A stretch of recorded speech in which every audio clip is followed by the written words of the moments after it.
Good morning, America. Welcome to our first TV. Here's the breaking news. Just as diplomats at a last-minute United Nations Security Council meeting were pleading for peace, Russian fire began raging down on Ukraine.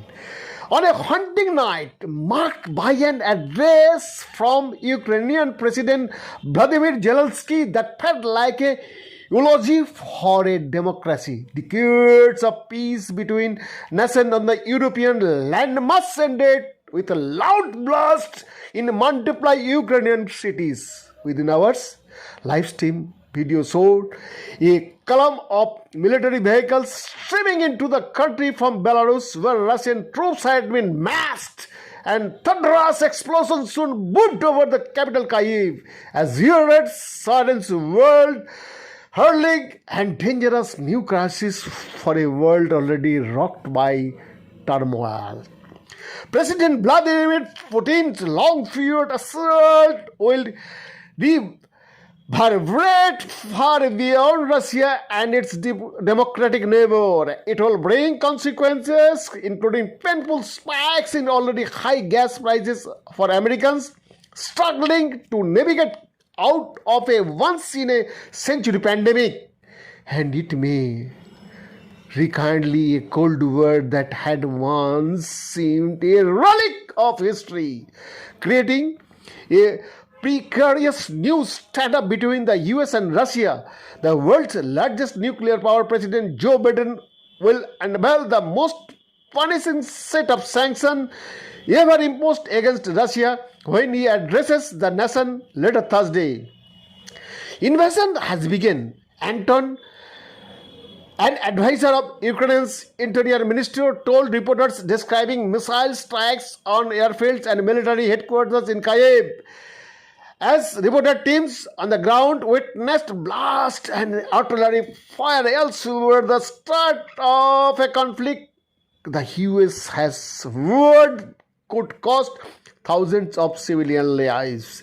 Putin, in an unscheduled televised address dripping with false claims about genocide perpetrated against ethnic Russians in eastern region of Ukraine, declared an operation to demilitarize and dynasty Ukraine. His malfeasance recalled the dark maneuvers of dictators in the 1930s that pitched the world into war.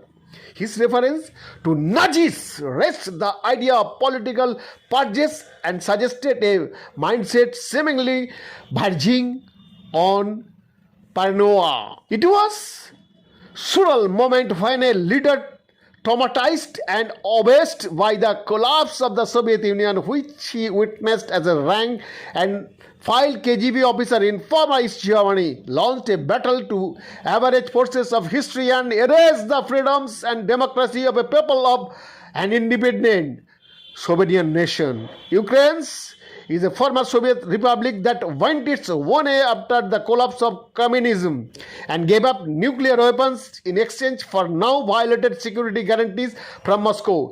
It yearns for a future in the West, but Putin sees its quest for democracy as a threat to his own autocratic rule and wants to ensure the country never attains its dream of membership in NATO. Apart from the challenge to the US-led world order and what was once known as the free world, Americans will pay a price for this attack. Though they are not, like the people of Ukraine, coming under fire. Higher gas prices and inflation are certain. All raised about $100 a barrel almost as soon as the Russian assault started. And since Putin had been demanding pullbacks from NATO in ex-Soviet satellite states that had joined the organization, this is America's crisis too. The United States will not send troops to fight Russia directly in Ukraine, given that as non-NATO member, Ukraine does not enjoy the alliance's mutual defense guarantees, but it is almost certain that Washington will have to send troops back to bolster its European allies and to bases they began to leave 30 years ago. The Baltic nations of Latvia, Lithuania, and Estonia look suddenly vulnerable, and unlike Ukraine, are NATO members, the US is treaty bound to defend. There is also the possibility of a US funded insurgency in the Ukraine, raising the risky prospect of a new proxy war between Washington and Moscow. More broadly, Putin's attack on Ukraine is another challenge to America's global power and concept of a free and democratic world that multiplies its influence. Liberal democracy now faces a fearsome challenge not just from a revanchous Russia but from a rising authoritarian superpower in China. And unlike during the Cold War, when all parties stood firm in the face of a 40-year struggle against communism, America's own democracy is being threatened by a former president who tried to cling to power in a sign of the shattered fabric of US national unity. Ex-President Donald Trump, fresh from declaring Putin a genius on Tuesday, quickly called into Fox and light that the rigged election in the US saddled Americans with illegitimate president and emboldened the Russian leader over whom the himself always fawned. The true nature of the Russian assault and its significance for the rest of the world shown through a poignant address by Zelensky, who said he had called Putin earlier and got only silence on the line. Pleading with the people of Russia in their own language, Zelensky said, "You are being told this fire will free the Ukrainian people, but Ukrainian people are free."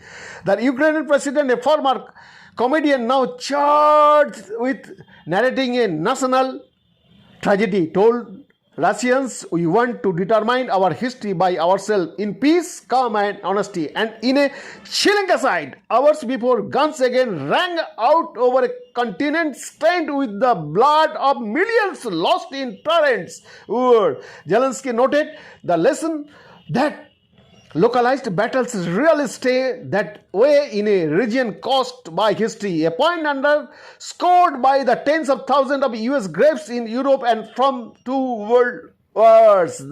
This step can become a beginning of great war at the European continent, said former US Defense Secretary William Cohen, speaking to journalist Anderson Cooper, made a similar point. Starting a war in a dry place, so to speak, can set up a wildfire, he said.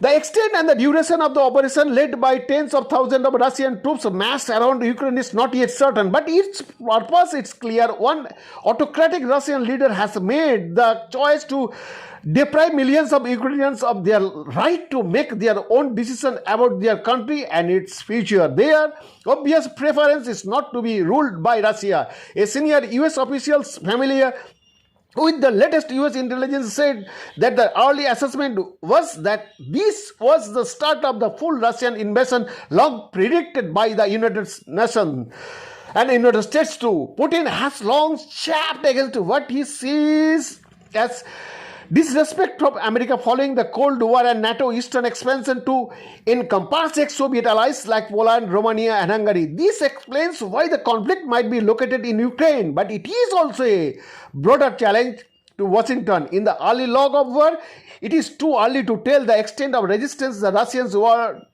face, if they would topple the government in Ukraine, or if the illegal invasion could cause an insurgency that could kill Russian troops and create conditions that could challenge Putin's regime. One Russia expert, former and CIA officer Paul Kolbe, said the invasion of a nation that is larger than France or Germany could eventually create an unsustainable situation for the Russians and was an enormous gamble. Putin is going to try a swallow a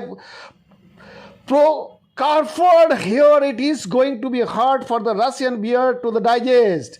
This is conflict that is going to extend over months and years. Whether the invasion goes well for Putin or not, he is going to change the shape of Europe and is going to set enduring lines of conflict within Ukraine and the borders of Ukraine with the West, he added. Moments before the assault started, diplomats had gathered in the UN Security Council chamber for a meeting chaired in a bitter quirk of the world bodies scheduled by the Russian ambassador. UN Secretary General Antonio Guterres made a last-ditch plea for invasion order to be counter-mandate. I have only one thing to say from the bottom of my heart, President Putin, stop your troops from attacking Ukraine.